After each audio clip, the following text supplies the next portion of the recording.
Salam sukses. Perkembangan terbaru atas sidang sengketa Pilpres 2024 sekarang ini sudah mulai melebar sampai ke sub pembahasan yang sudah persis sesuai dengan apa yang menjadi dokumen permohonan yang diajukan oleh kubu 01 dan 03 dalam sidang MK lalu.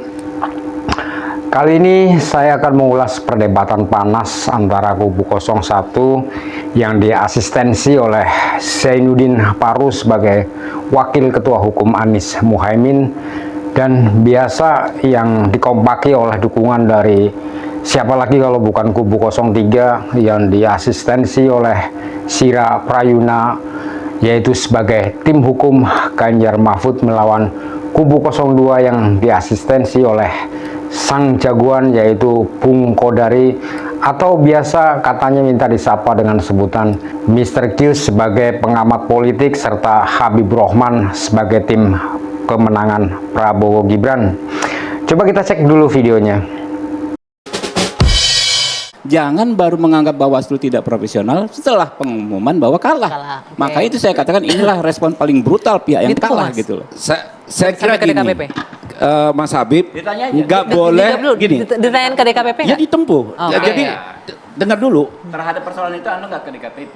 Persoalan yang mana? Ya, persoalan laporan ke menteri Loh, itu. kan Anda ini nggak putusan melaporkan. DKPP sudah banyak, tidak harus saya yang melaporkan. Bukan Pak, Anda Jadi bilang nggak gini, puas dengan laporan Anda Nggak, tidak gini. ditindaklanjuti Kalau- sebagai lawyer puluhan kalau tahun.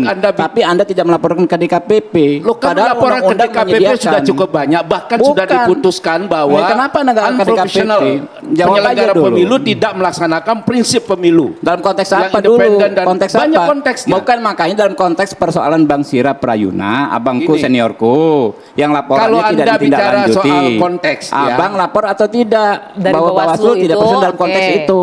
Ya konteks apa yang Di Anda dalam mau konteks tanya ke itu, saya? dalam konteks laporan abang bilang nih laporin Tadi seorang dugaan menteri. pelanggaran, lewat Ya kan lalu ASN abang bilang kementerian. laporan abang Kalau tidak bansos, ini Bukan. soal bansos ya, saya mau jawab. Saya nanya abang lapor nggak? Lo kan banyak laporan yang sudah Nggak diajukan. lapor. Nggak harus Oke. saya dengan banyak laporan yang sudah Nggak diajukan. lapor, udah. Dan Artinya gini, Gini. Bang, undang-undang kita udah lengkap Bang, ya. Ada di KPP. Bahkan kita mengakomodir apa Bang namanya? Pemantau. Dari luar juga boleh. Jadi gini. Melakukan pemantauan, memberikan pendapat, diregistrasi Jadi pemantau gini. di undang-undang kita. Kenapa saya membuat laporan? Saya katakan tadi bahwa saya sudah pernah membuat laporan dua hal. Satu soal keterlibatan menteri di dalam mengkonsolidasi Kampanye, untuk ya. kepentingan pasangan calon nomor urut 2. Itu satu laporan saya. Lalu yang kedua, saya juga melaporkan tentang mobilisasi kepala desa dan perangkat desa untuk mendukung pasangan calon nomor urut 2. Itu kita laporkan. Tapi apa yang terjadi? Karena Bawaslu sudah bersikap partisan, sudah tidak independen lagi, Oke. berpihak pada pasangan calon tertentu, sehingga tidak menindaklanjuti daripada laporan-laporan yang sudah Oke, kami sampaikan. Mas Sira, maaf saya harus potong karena Seandainya pun rupanya kasus ini memang Mahkamah Konstitusi berwenang, seandainya, kami kan bilang bahwa MK kan tidak berwenang menangani perkara ini. Tapi seandainya pun berwenang, ternyata juga tidak bisa dibuktikan karena tidak ada TSM itu tadi. Itu very clear tadi kita lihat ya. Bayangkan ratusan itu yang ribuan malah ya laporan-laporan diproses Bawaslu, tapi ternyata periksa itu terhenti. Ada yang diproses kepada penyidik, ternyata juga tidak terbukti. Jadi apa yang dikatakan bahwa ada kecurangan itu ternyata tidak benar ada. Dan itu jawaban Bawaslu. Dan kami akan pegang terus ini kan. Dan itu documented ya. Itu dokumentasikan, nggak bisa dibantah oleh siapapun. perolehan suara versi pemohon dan perolehan suara versi termohon. Itu diktum petitumnya harusnya seperti itu. Oke. Tidak ada mendiskualifikasi, pemilihan ulang dan lain sebagainya, nggak ada. Oke, jadi kemungkinan besar juga tidak Ya, tidak akan bisa, tidak ada kemungkinan, nggak bukan kemungkinan mungkin, besar. Tidak Ya. mungkin PSU itu nggak mungkin Mas Karena Sira. tidak sesuai Tidak undang-undang. Legislatif Pilpres ini adalah bagian dari rezim pemilu. Undang-undangnya beda, Pak. Enggak. Undang-undang beda. Jadi Undang-undang pilkada dengan ini kan undang-undang pemilu cara beda. pandang yang sangat normatif. Bukan normatif. Kalau Inilah saya sih cara memahami, pandangan yang sesuai dengan dulu undang-undang. ketika Konstitusi kita mengamanatkan pengaturan lebih lanjut soal pemilu juga diatur oleh undang-undang gitu loh. Nggak ada yang salah dengan mengacu kepada undang-undang.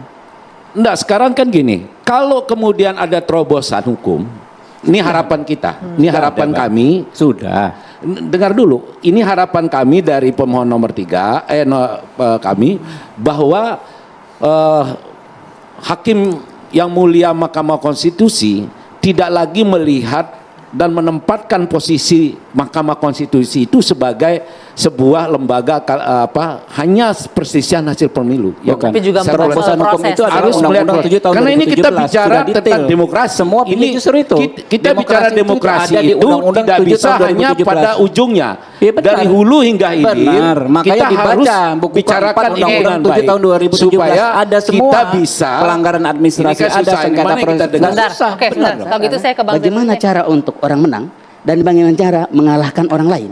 Nah, tadi Itu yang disebutkan jadi kan, masalah. Bang Faru, Cara untuk prosesnya. dia menjadi menang adalah dengan melanggar konstitusi, melanggar undang-undang. Sehingga bagaimana mungkin kemudian kita tidak masuk ke Mahkamah Konstitusi? Karena yang dilanggar di sana ada undang-undang tentang bansos, Oke. ada undang-undang tentang ASN, ada undang-undang tentang TNI Polri, ada undang-undang tentang bagaimana kemudian penyelenggara pemilu agar mereka tidak dalam kooptasi kekuasaan. Orang menteri yang memang kerjanya untuk menyampaikan bansos kepada rakyat, dia tidak tahu tentang 496 triliun itu dari mana dan untuk siapa. Dia hanya mengatakan saya hanya tahu 70 triliun saja. Berarti ada 476 triliun, 426 triliun yang kemudian di luar tanggung jawabnya. Ini untuk ini drama yang memang mau mengantarkan bahwa ingin menunjukkan inilah bentuk kedermawanan Presiden Republik Indonesia yang pos-pos sedang 496, sekian triliunnya ini apa saja.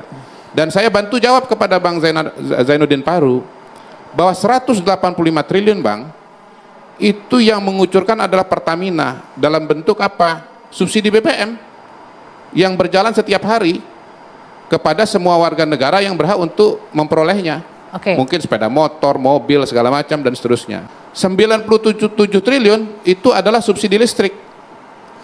Sekian puluh triliun untuk perlindungan atau asuransi kesehatan oleh BPJS pelaksananya. Dan sekian puluh triliun itu adalah untuk masyarakat dalam bidang pendidikan, Bang. ini Bung Kodori pengamat politik apa juru bicara istana ini? Ini Bang, soal merek saya apa, bukan saya yang memberikan, ya. Saya diundang di sini, apapun judulnya, saya akan menyampaikan pemikiran berdasarkan pengetahuan dan pendapat saya. Tidak, ini masalahnya yang kita rakyat mesti tahu itu ada Iya. distribusinya dan termasuk sumber kan semua makanya ada- kami semua ada Bung Kodari, pertanggungjawabannya, makanya Bang. Pertamina ada tim pertanggungjawabannya, hukum 01 itu BPJS kita Kesehatan ada menyampaikan ke pertanggungjawabannya. hakim Bentar, Mas mahkamah Kodari. bahwa kita Iya. nanti Iya. termasuk akan Iya. meminta melalui mahkamah untuk menghadirkan Menteri Sosial, Menteri Keuangan, Iya.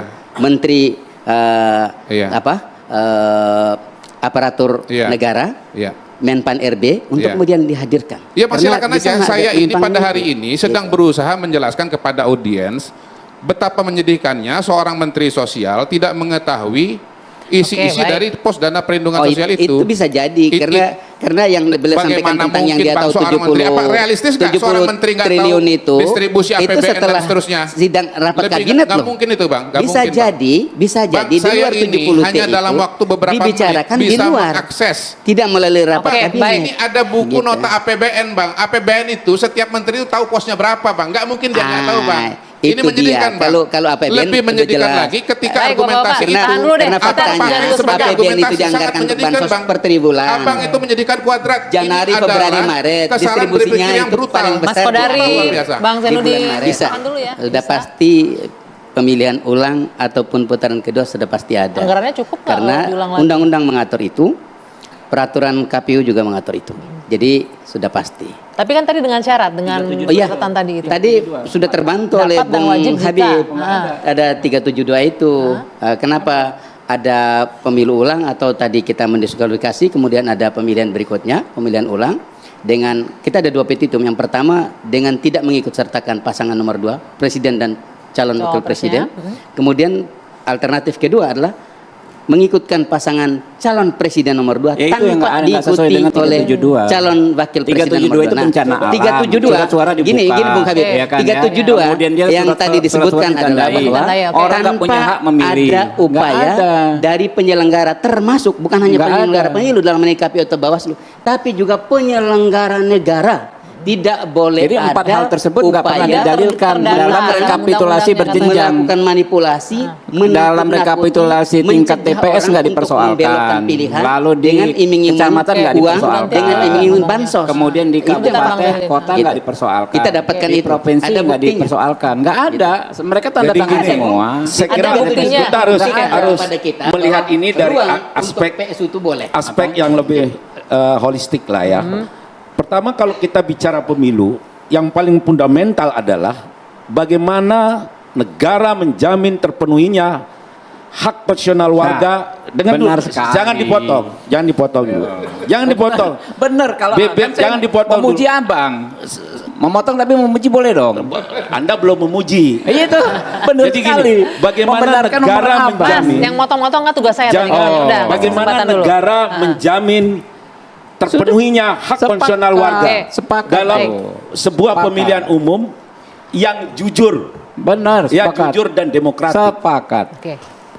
Itu bisa Setuju. terwujud kalau kemudian penyelenggara pemilu memegang prinsip-prinsip Benar, penyelenggara pemilu setuju. yang tadi independen, Karena itu nonpartisan, sudah imparsialitas, diatur Undang-Undang 7 tahun berimbang, 2017. efektif, efisien. Semua Kalau masalah kita bisa lihat dalam diselesaikan. konstruksi pemilu 2024 yang tadi di awal dikatakan oleh kawan saya bahwa itu brutal, memang brutal. Oke, baik. Kenapa saya katakan Ya. begitu? Respon ini yang brutal. Itulah perdebatan para pakar hukum sekaligus para pakar politik juga. Perdebatan ini diawali dengan seperti biasa yang kalau kalah selalu teriak curang, yaitu dari kubu 01 dan kubu 03. Rasanya setiap media, baik media mainstream atau media cetak, apalagi media sosmed yang kini makin ikutan intens dalam menyebar isu-isu politik yang panas.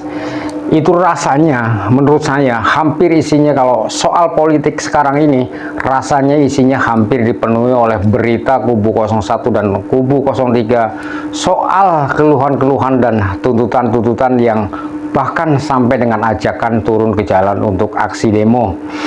Termasuk dalam video ini juga kubu 01 dan kubu 03 menuntut penggunaan alokasi dari anggaran bantuan sosial atau bansos yang katanya sebegitu besarnya hingga mencapai lebih kurang mungkin saat ini 496 triliun. Tapi kubu 01 dan kubu 03 kontan kaget dan langsung terbungkam begitu Mr. Q memaparkan alokasi uang sebesar 496 triliun itu disalurkan pada pos-pos seperti subsidi listrik, subsidi BBM, subsidi BPJS, dan yang lainnya. Bahkan hampir secara rinci Mr. Q ini memang cerdas. Saya juga nggak tahu bisa punya data hingga besaran pengalokasian rupiahnya juga bisa disebutkan. Jadi menurut saya pesan yang bisa disampaikan dari isi video ini adalah seharusnya kubu 01 dan kubu 03 fokus saja secara arif untuk meneruskan proses sidang di MK, karena memang itu juga jalur konstitusional, dan jangan lagi dan lagi menebar isu-isu negatif dengan keluhan-keluhan, tuntutan-tuntutan, hingga tuduhan yang selama ini satu pun belum terbukti, belum bisa ditunjukkan oleh kubu 01 dan 03. Nah, demikianlah ulasan dari isi video ini. Terima kasih dan salam sukses.